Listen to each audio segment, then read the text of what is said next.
All right, welcome. Just getting this set up here real quick. So today, this morning, whatever time it is for you, we're going to be looking at Psalm 127. I've heard it talked about a lot in several different ways, but I was just reading through this in the ESV Chronological Bible. It's pretty cool. It puts it in the Chronological Bible, just for context. It had 2 Chronicles 1 through 13, then 1 Kings 3, 16 through 28, and then it jumped to Psalm 72 because it places that with Solomon, and then it goes Psalm 127, and then it goes right into Proverbs 1, right? So just in context of chronological order, that's kind of where they're putting it. So we'll be looking at a few examples of this, but I found a really good starting point for this, right? We'll be kind of really digging into this. So if you're looking for like a motivational kind of thing, this might not be a motivational thing, right? It's kind of just more of a helping to understand this. And this one commentary I found, I'll talk about it at the very end. It really helps out with this, right? And we'll just kind of go over that. So the theme and structure of this, right? How should we be talking about Psalm 127? What's it talking about? That's why I kind of told you about where it's at in the chronological Bible, because it's right before Proverbs. It's right after Solomon gets named king, and he gets this wisdom, right? And those are those sections that we're talking about in Chronicles and Kings. And then the Psalm 72 goes into it. But Psalm 127 is really cool because it comes right before Proverbs, because it's going to sound like a proverb, right? Because it is a psalm of wisdom teaching. And this might sound a little different for you, but if you actually read it and understand it and break it down a little bit, it's in the form of sayings about the success and fulfillment of a life that one cannot make or force on one's own, but that it's a gift from God for those whom he loves, right? So when we see this psalm as about success and fulfillment of a life that you're not able to do, but it's a gift from God, right? So when we read over this, I'm going to read from the ESV, and we'll kind of like look at it in different translations through this day, but we want to look at it as like that, right? Success and fulfillment of a life that one cannot make or force on one's own, but it's a gift from God, right? So he says in verse 1 in the ESV, says, unless the Lord builds the house, those who build it labor in vain. Unless the Lord watches over the city, the watchman stays awake in vain, right? So we want to look at that, and let's just completely dumb it down. Let's read the NLT, right? We'll see what they say, in vain, right? I'm just curious to see how they put it, right? So, ooh, it jumped me all the way on the wrong part right there. PSA is how they call it right here. 127:1. It says, unless the Lord builds a house, the work of the builders is wasted, right? They use wasted. Unless the Lord protects a city, guarding it with sentries will do no good, right? So in vain, pointless, it's wasted, it's no good, right? So it has to be a gift from God, right? So that's why it's important that we understand how this is talking about, right? It's a wisdom teaching about the success and fulfillment of a life one cannot achieve on his own, right? But it's a gift from God. So he's telling you, unless the Lord gives you this house, unless he builds this house, it's pointless for you. Unless the Lord watches over the city, and the watchman stays awake in vain, right? Pointless, right? Verse 2. It is in vain that you rise up early and go late to rest, eating the bread of anxious toil. For he gives, underline, he gives to his beloved sleep. So it's telling you that other stuff is pointless, that you go to, it says that rise up early, go to bed late. He's saying that sleep is a gift, right? So the Lord is, once again, it's about a gift. He gives, God gives, right? That's what it's re-emphasizing again. Verse 3. Behold, children are a heritage from the Lord, the fruits of the womb a reward. So that's once again a reward is a gift, right? From God. Children are a gift from God. It says from the Lord, right? If we want to dumb it down again or simplify it, might be a better word for you. We can read the NLT. It says, children are a gift from the Lord. They are a reward from him, right? They tell you exactly what he's talking about. So once again, what is this psalm about? I'm going to repeat this a dozen times about the success and fulfillment of a life one cannot make or force on one's own, but as a gift from God, right? So verse 4, and this is where it gets a little hairy right here, 4 and 5 to end it, right? Like arrows in the hand of a warrior are the children of one's youth, right? So your kids are an advantage to you, is what it's saying, right?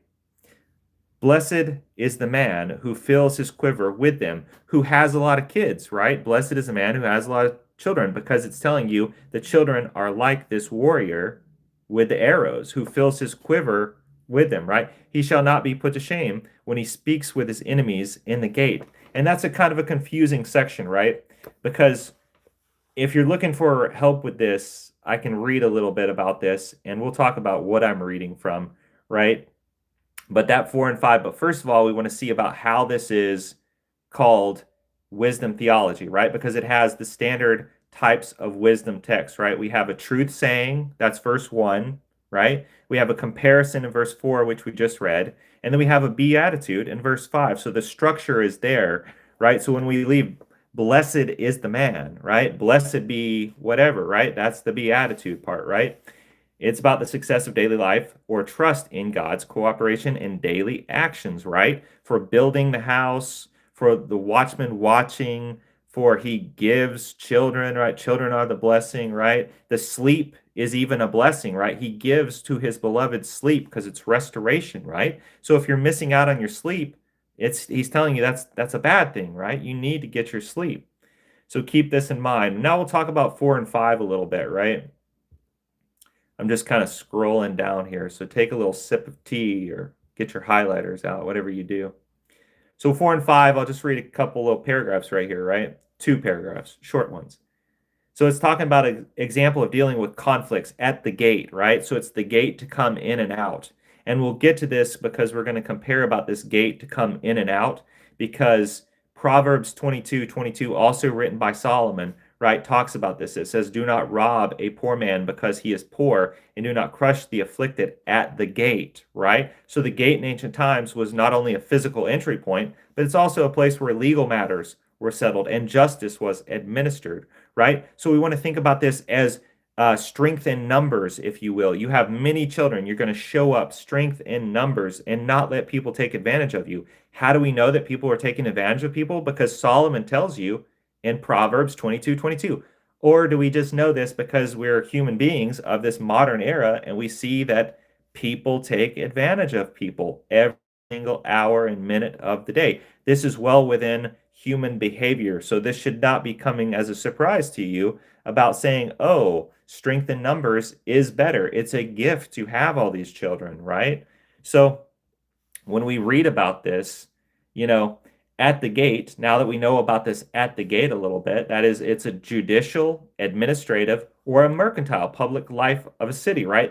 It has all these things an advantage to it, right? The advantages of a power of man who, when he appears accompanied by a large number of grown sons, right? Obviously, we said strength in numbers, right? This is a better thing for you to have. They're going to be less likely to take advantage of you at the gate, right? That's why it's a blessing to have these. Not only that, but now you have someone to continue on your line, right? Of who you are, your teachings, be fruitful and multiply, right? Other children that know and can tell other people about who God is, right? So the weak right here that would have been coming to the gate, for instance, right, like farmers or wage laborers, were easily made the victims of their enemies in the gates or at the gates, right? So once again, do not rob the poor because they are poor, or crush the impoverished at the gate. So when we look at this, there's a decent summary right here. When we look over it, it's talking about, let me get a sip of tea real quick. I'm getting a little thirsty.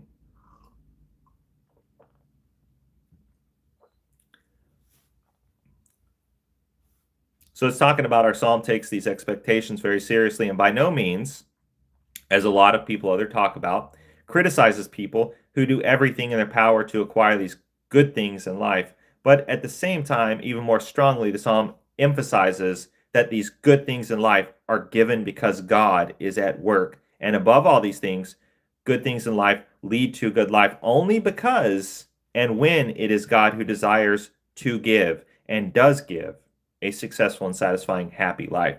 So when you read Psalm 127, you need to be thinking about this, right? And there's a lot of shortcomings if you're trying to find commentary on this, right? So at the gates, right, or enemies in the gate, right, when it says in verse 5, um, I'll tell you a great commentary is this. Let me pull it up real quick.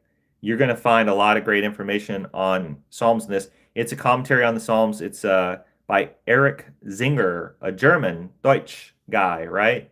And he writes all about this, and you're going to find out everything you ever wanted to know about these. But he breaks it down into the books are, this particular one is going to cover Psalm 101 to 150, right? And then the previous 50 he's going to cover, but then he died actually before he could write 1 through 50, I believe, right? So kind of a bummer because he breaks down the patterns, the any kind of poetry that they put in there, stanzas, that you can think of. He's going to do an excellent job, and he actually critiques about how some people break it down, or a lot of people teach in a certain way. So that's the best option that you can have if you can find this. It's available on Logos, right? But I will tell you one thing that if you're searching in this background Bible commentary on this, Craig Keener gets lazy in Proverbs, Psalm and Proverbs, just to be honest with you, because I was looking at background commentary for at the gate or in the gate, right? And it was just, I don't know. I mean, maybe he didn't think anybody would be reading this, but when we study over these Psalms, we find inspiration and we find truth and we find encouragement, right? And then they're so important for us. It's the number one read book, right, in Psalms, right? So there's a point that we need to study this seriously. So we need to have good commentary when we do this. So although this IVP Bible background commentary of the Old Testament is great in other parts of the Bible, right? It is superiorly inferior when it comes to the Psalms and the Proverbs. So I do not recommend that. For that, you can still get it for other reasons, but I'm trying to set you up for success is the point in this, right? And the Proverbs, man, you can learn some really great stuff in there. Like I said, Psalm 127 in the chronological Bible in the ESV, Psalm 127 comes right before Proverbs 1. So we're starting to get into the thick of this God-given wisdom to Solomon that he was given, like I told you earlier when first logged on, 1 Kings chapter 3 or even 2 Chronicles chapter 1 talks about the building up to this, right? So if you really want that full kind of thick story of it, those are a few things that might help you. So I'll just read one more time the main point of kind of looking at this. Let me get back up to it, right?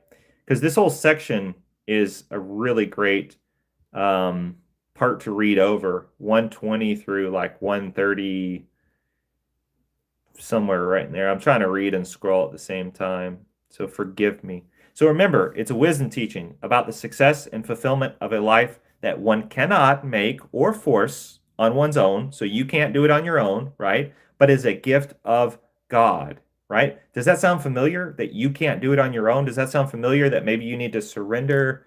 Yeah, it does, right? There's a common theme there. So I hope this has helped you.